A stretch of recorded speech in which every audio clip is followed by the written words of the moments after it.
Entertainment.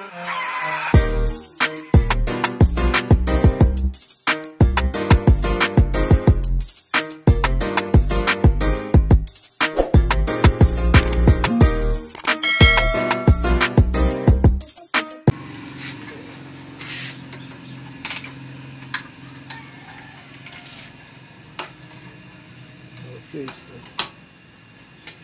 Oh, yun.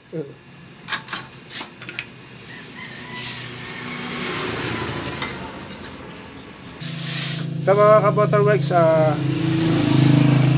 isang platino contact point na TMX. Kaso wala na siyang contact point dito. Kilombert na siya.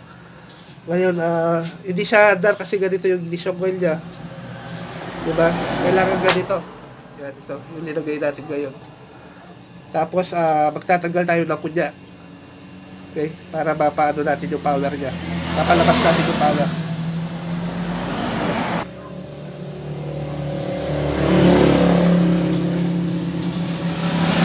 Hello guys, ito. Kapag naka 2-in-1 tayo, kailangan tatanggalin natin yan, yung mga governor. Yan. Alisin natin yan, yan. Tatanggalin natin lahat yan. Okay, sige. Yan yung power na. Sige. Tira. Sige. Yan. Okay. Yung power. Yan, dahil napalitan na natin yung kanyang power, start na natin. Kung andar, ayan. Nilagyan ko muna siya ng ano. Sige.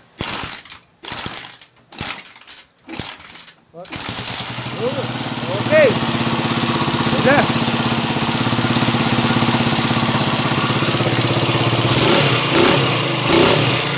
Ayos. Yan, naka-dextrose.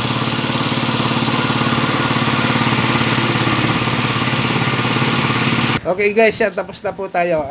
Yan, ganyan lang po mag-convert ng 2-in-1 sa Platino TMX 155.